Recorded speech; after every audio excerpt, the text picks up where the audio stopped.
Alright, in today's tutorial, we're gonna go through how to make your own crocheted bow Christmas garland. So, I have a bunch of different colors I'm working with here.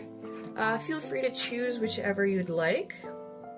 But I've been working with weight 4 yarn. Specifically, I'm using Loops and Threads Impeccable. And right now we're gonna be using soft taupe because that's next in our pattern. So, you got your yarn. You're also going to need a 5mm crochet hook. You will need a tapestry needle, and you'll need a pair of scissors. That's all you'll need for this project. The rest is pretty straightforward. So you're going to take your yarn, and we're going to tie a loop. Gonna slip that on our crochet hook.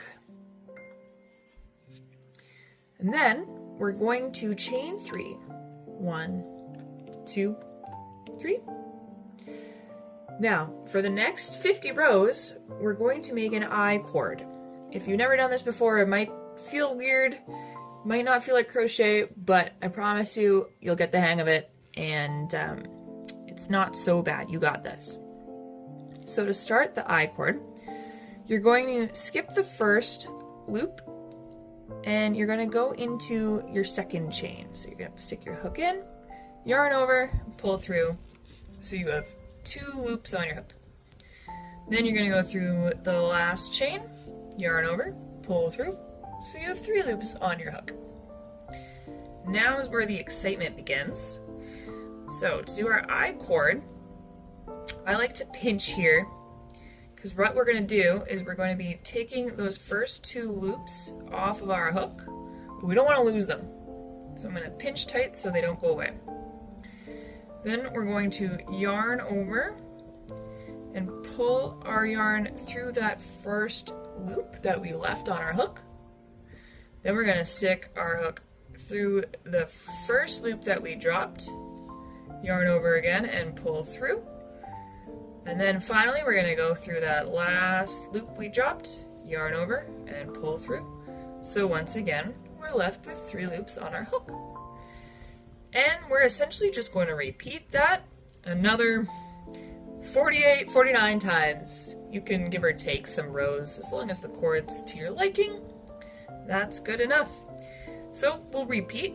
So we're going to take those 2 loops off our hook, make sure we don't lose them. We're going to yarn over, pull through that first loop, stick our hook through the first drop loop, yarn over, pull through. So we have 2 loops on our hook. And then we're going to go through our last loop that we lost or left off, yarn over and pull through. And you can start to see the cord start to form. So let's do that a couple more times. Going to pinch, drop the loops, yarn over, pull through the first, go through the first hoop, yarn over, pull through, go through the second, yarn over, pull through. And we're going to repeat. So I'm going to fast forward a little bit here. Alright, so we fast forward ahead in time a little bit. We can see we got some cord forming, got about 10 rows done. So this is what it should start to look like after you've done a few rows. You might also feel it like tends to try and tug that way. That's okay. It might not feel like it's always perfectly horizontal, your hook. If you lean a bit that way, don't worry, that's normal. Also, 50 is a lot. If you lose count, do not fear. You can simply turn it sideways and you can count all of your stitches along the side, and that will tell you what row you're on. So we can see we got 1, 2, 3, 4, 5, 6, 7, 8, 9, and then I like to count the chain as a row 2. So 10. We've done 10 rows. Only a few more to go. I'm gonna fast forward again. Alright, so we've just finished our 50th row. We have our nice long I cord ready to become a lovely bow. So how I like to finish it off is I just like to yarn over and pull through the last 3 loops. Take my scissors, cut my yarn, and then pull the string through.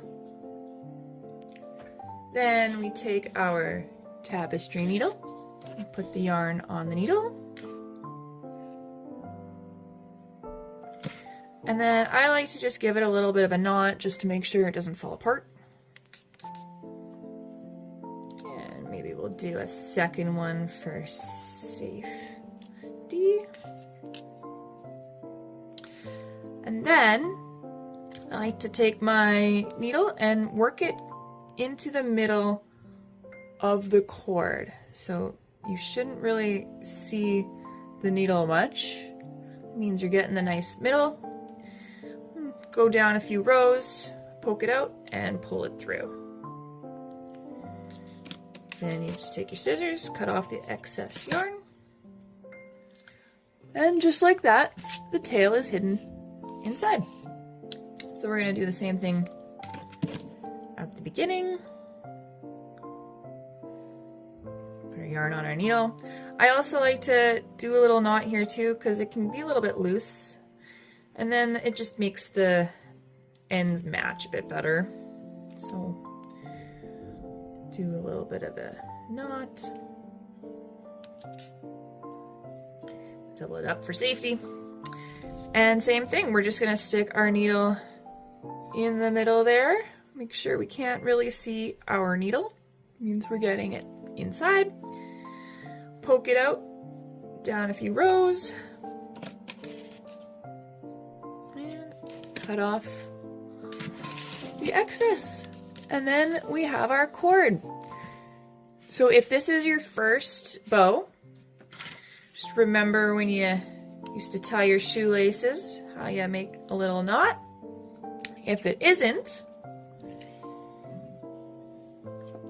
we're gonna take our chain, find our next loop. It doesn't really matter if you add it from front to back or back to front. Just try to be consistent. I failed at being consistent, so don't be like me. I think I have been going front to back most of the time, so we're gonna do that. We're gonna pull it most of the way. And then again, just like a shoelace, we're going to, let's see if I can make sure we can see this better. Wrap it around, so up and over. And then from here, you know, you make your little loop. You're gonna take a loop here. And you're gonna pull it through. So again, if you weren't attaching it to your garland, it's the exact same thing. You just didn't have to stick that first loop through if it's your very first bow. And then we're just going to tighten the middle pieces until it's getting tighter. We're going to keep the ends nice and even. So we're going to tighten this a bit more. We're going to tighten this a bit more. We're going to pull this one up a bit. Tighten it a bit more. Until we're happy with the lengths.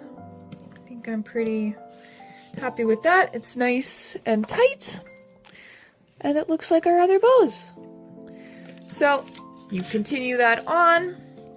You can also tie all your bows at the end if you don't care about how long your garland is, but I've been attaching them as I go because I want to put it in a certain spot and I want it a certain length. So that is how you make your bow garland just in time for Christmas.